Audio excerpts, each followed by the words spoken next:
right, now we're going to go in Isaiah 55 and talk about these pastors, right? And talk about these people that's going into these churches, right? Spending their money because all they're doing is promising them sow this tithe and you're going to receive this amount of harvest. And you never receive nothing because the Lord's not in the church. Acts 7 tells you, let me run to Acts 7 while you digging around or whatever. Well, I'm running Acts 7.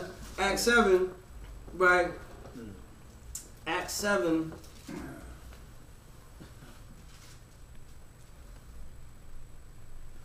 Verse 48 says, howbeit the Most High dwelleth not in temples made with hands, as saith the prophet. See, the Most High is not dwelling in those temples that's made with hands, meaning he's not dwelling in those churches. Right. He dwells within you. He says, if you obey my commandments, the Father will send you a comforter, and he will be in us, meaning the Most High dwells in us. We're the temple. See, the word church means body. That's why Christ says the church has many different members, but I am the head of the church, and many members have different functions.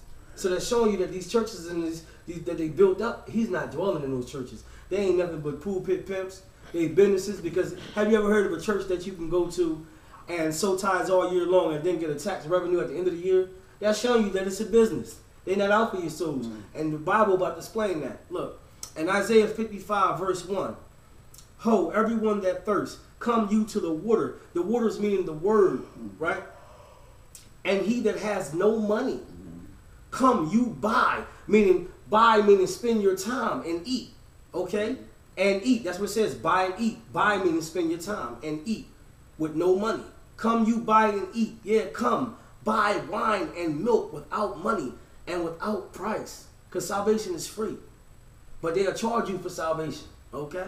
Listen, wherefore do you spend money for that which is not bread? Why are you going into your church spending money on that which is not edifying you? Because man shall not live by bread alone, but by every word that proceeds out of God's mouth. And what they're telling you in the church doesn't come out of God's mouth. So that's why he says, why do you go in there and spend money for that which is not bread? Okay? Listen. And your labor for that which satisfies not. That's why it says in Romans 10:2, for I bear them record. They have a godly zeal, but not according to knowledge. So basically the works that they're doing are in vain. It says, listen, this is the last one, brother. Listen diligently unto me, and eat that which is good. And what is good to eat? Everything that comes from God's mouth. Because what they're teaching doesn't come from God. It's from man-made philosophy. Because if it wasn't from philosophy and religion, they would be able to teach you who you are according to the Bible. How shall they hear unless someone teach? And how shall they teach unless they be sent? They're not sent from God, brother. They sent from the Satan. That's why they're extorting people for money. But here's the last thing. And eat ye that which is good, and let your soul delight itself in fatness. Incline your ear and come unto me. Hear, and your soul shall live. How do you live? Christ, a guy came to Christ and said, well, Lord, what must I do to obtain salvation? What did Christ say to the brother? He said, obey the commandments, and you will live. But the church will tell you that the commandments is done away with. You're going to find out that the church is a liar. Listen, that's how you live, by obeying the commandments. And I will make an everlasting covenant with you, even the sure mercies of David. The church is not obtaining mercy because first, they don't teach from the word of God, and they don't teach from a sincere heart. Because for 30 years going to church, brother, you didn't even know what sin was. All this years you've been sinning, breaking God's statutes, laws, and commandments. What you see right there on the wall, those are his statutes, laws, and commandments. And all this time you didn't know that if you break those commandments right there, that's sin. So that's what the Lord said, woe to you pastors that lead my flock astray. You're going to be destroyed. But brother, you learned some things today. Today you learned that the Bible prophesied about these people that was coming over here in slave ships are God's chosen people. Today you learned that that guy right there that's claiming to be Christ ain't him, but Caesar Borgia. The Bible shows you that he's a black man.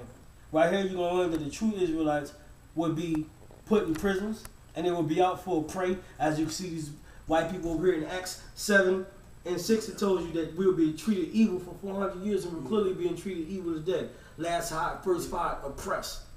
And so on and so on. We are the children of Israel, brother. All right.